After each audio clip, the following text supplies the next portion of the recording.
ಇವತ್ತು ಜಿಯೋಪೊಲಿಟಿಕಲಿ ಆಗ್ತಾ ಇರುವಂಥ ಬದಲಾವಣೆಗಳನ್ನು ಪ್ರತಿಯೊಬ್ಬರು ನೋಡ್ತಿದ್ದೀವಿ. ಮುಂಚೆ ಒಂದು ಮಾತಿರ್ತಿತ್ತು, ಅಯ್ಯೋ ಯಾವುದೋ ದೇಶದಲ್ಲಿ ಏನೋ ಆದರೆ ನಮಗೇನಪ್ಪ ಅದರಿಂದ, ನಮ್ಮ ತಟ್ಟೆಗೆ ಅದರಿಂದ ಸಮಸ್ಯೆ ಆಗುತ್ತೆ ಅಂತ. ಆದರೆ ಇವತ್ತು ಅದು ನಿಜ ಆಗ್ತಾ ಇದೆ.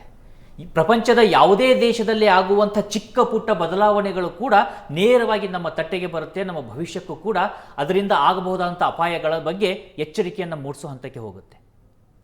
ಜಿಯೋಪೊಲಿಟಿಕ್ಸ್ ಅಂತಾಗ ಅಲ್ಲಿ ಕೇವಲ ಅಮೇರಿಕಾ ಅಥವಾ ಯುರೋಪ್ ಅಥವಾ ಇಲ್ಲಿ ಮಿಡಲ್ ಈಸ್ಟ್ ಇದಷ್ಟೇ ಅಂತ ಅಲ್ಲ, ನಮ್ಮ ಅಕ್ಕಪಕ್ಕದ ರಾಷ್ಟ್ರಗಳಿಂದ ಸೇರಿದ ಹಾಗೆ ಪ್ರಪಂಚದ ಪ್ರತಿಯೊಂದು ರಾಷ್ಟ್ರಗಳ ಮಧ್ಯದಲ್ಲಿ ನಡೆಯುವಂಥ ದ್ವಿಪಕ್ಷೀಯ ಸಂಬಂಧಗಳಿರ್ಬೋದು, ಮಲ್ಟಿನ್ಯಾಷನಲ್ ಅಲಯನ್ಸ್ಗಳಿರಬಹುದು, ಅಥವಾ ಕೇವಲ ಆಯಾ ದೇಶಗಳು ತೆಗೆದುಕೊಳ್ಳುವಂಥ ಕ್ರಮಗಳಿರಬಹುದು.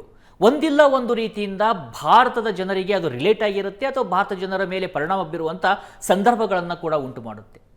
ಇದಕ್ಕೆ ಒಂದು ಕಾರಣ, ಪ್ರಮುಖ ಕಾರಣ ಭಾರತದ ಜನಸಂಖ್ಯೆ, ಭಾರತ ಬೆಳೀತಿರುವಂಥ ರೀತಿ ಮತ್ತು ವೇಗ, ಜೊತೆಗೆ ಭಾರತವನ್ನು ಪ್ರತಿನಿಧಿಸ್ತಿರ್ತಕ್ಕಂಥ NRIಗಳು, ನಾನ್ ರೆಸಿಡೆನ್ಷಿಯಲ್ ಇಂಡಿಯನ್ಸ್ ಏನಿದ್ದಾರೆ ಅವರು ಮಾಡ್ತಿರುವಂಥ ಸಾಧನೆಗಳು. ಯಾವಾಗ ಸಾಧನೆಗಳು ಜಾಸ್ತಿ ಆಗ್ತವೆ, ದ್ವೇಷಗಳು ಕೂಡ ಅಷ್ಟೇ ಹುಟ್ಟುಕೊಳ್ತವೆ. ಇಂಥ ಒಂದು ಜಿಯೋಪೊಲಿಟಿಕಲ್ ಸಿಚುವೇಶನಲ್ಲಿ ಇರ್ತಕ್ಕಂಥ ನಾವು, ಹಾಗಿದ್ರೆ ದೇಶದ ಆಚೆ ಹೊರ ದೇಶಗಳಲ್ಲಿ ಏನು ನಡೀತಾ ಇದೆ, ಇವತ್ತಿಗೂ ಅಪಾರ್ಚುನಿಟಿಗಳು ಹಾಗೇ ಇದ್ದಾವ, ಸವಾಲುಗಳೇನು, ಈ ಎಲ್ಲ ವಿಚಾರಗಳ ಬಗ್ಗೆ ತಿಳಿದುಕೊಳ್ತಾ ಇರ್ತಕ್ಕಂಥ ಅಪಾರ್ಚುನಿಟಿಗಳು, ಉದ್ಯೋಗಾವಕಾಶಗಳ ಬಗ್ಗೆ ಕೂಡ ಮಾತನಾಡ್ತಾ ಹೋಗುವಂಥ ಪ್ರಯತ್ನವನ್ನು ಇವತ್ತು ಮಾಡ್ತಾ ಇದ್ದೀವಿ. ಅದಕ್ಕೆ ನಮ್ಮ ಗೆಸ್ಟ್ ಆಗಿ ಇವತ್ತು ಬಂದಿರುವಂಥವರು ರವಿ ಮಹದೇವ್ ಅವರು NRI ಕೂಡ ಹೌದು. ಸುದೀರ್ಘ ವರ್ಷಗಳ ಕಾಲ ಬೇರೆ ಬೇರೆ ರಾಷ್ಟ್ರಗಳಿದ್ದಾರೆ, ಅದರಲ್ಲೂ ಸೌದಿ ಅರೇಬಿಯಾದಲ್ಲಿ ಇರತಕ್ಕಂಥವ್ರು. ನೆಲ ಅನ್ನುವಂಥ ಟ್ರಸ್ಟನ್ನು ಕೂಡ ಮಾಡ್ಕೊಂಡಿದ್ದಾರೆ, ಅದರಿಂದ ಕೂಡ ಸಾಕಷ್ಟು ಸಾಮಾಜಿಕ ಕಾರ್ಯಗಳನ್ನು ಮಾಡ್ತಾ ಇದ್ದಾರೆ. ಅವರನ್ನು ಮಾತನಾಡಿಸ್ತಾ ಹೋಗೋಣ. ನಮಸ್ತೆ ರವಿ ಅವರೇ. ನಮಸ್ತೆ ರಾಘವೇಂದ್ರ ಅವರೇ, ಥ್ಯಾಂಕ್ ಯು. ನಾನು ಹೇಳ್ತಿದ್ದೆ, ಜಿಯೋಪೊಲಿಟಿಕ್ಸ್ ಏನು ಅನಿಸುತ್ತೆ ನಿಮಗೆ, ಹೇಗೆ ನಡೀತಾ ಇದೆ? ಇತ್ತೀಚಿನ ಬೆಳವಣಿಗೆಗಳನ್ನು ನೀವು ಅಬ್ಸರ್ವ್ ಮಾಡಿದ್ದೀರಾ. ಆಲ್ಮೋಸ್ಟ್ ಇತ್ತೀಚೆಗೆ ನಡೀತಾ ಇರುವಂತಹ ಒಂದು ಇರಾನ್ ಮತ್ತು US ಇಸ್ರೇಲ್ ಸಂಘರ್ಷ ಏನಿದೆ, ಅದು ಇತ್ತೀಚಿನ ಭಾರತದ ಒಂದು ಚಿತ್ರಣವನ್ನು ಮತ್ತು ಭಾರತಕ್ಕೆ ಬಹಳಷ್ಟು ಅಡ್ಡ ಪರಿಣಾಮಗಳನ್ನ ಬೀರಿದೆ.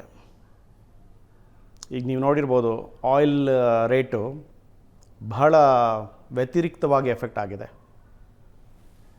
ಈ ಯುದ್ಧದ ಪರಿಣಾಮ, ಈ ಏನು ಸಂಘರ್ಷ ನಡೀತಾ ಇದೆ, ಇದರಿಂದ ಕ್ರೂಡ್ ಆಯಿಲ್ ರೇಟ್ ಜಾಸ್ತಿ ಆಗಿರೋದ್ರಿಂದ ನಮ್ಮ ದೇಶದಲ್ಲಿ ಪ್ರತಿಯೊಂದು ಅಂದರೆ ಶ್ರೀಸಾಮಾನ್ಯ ಏನು ಬಳಸಬೇಕು, ಪ್ರತಿಯೊಂದು ಜೀವನಾವಶ್ಯಕವಾದಂತಹ ವಸ್ತುಗಳ ಮೇಲೆ ಅದು ಪರಿಣಾಮ ಬೀರ್ತಾ ಇದೆ.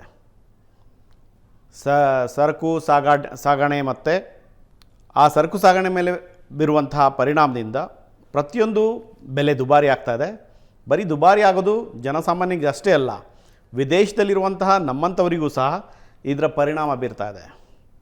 ಮತ್ತು ನಮ್ಮ ರೂಪಾಯಿ ಮೌಲ್ಯ ಕೂಡ ಕುಸಿತಾ ಇದೆ. ಸೊ ಇದು ಒಟ್ಟಾರೆಯಾಗಿ ನಮ್ಮ ದೇಶದ ಜನರಿಗೆ ನೇರವಾಗಿ ಪರಿಣಾಮ ಬೀರ್ತಾ ಇದೆ.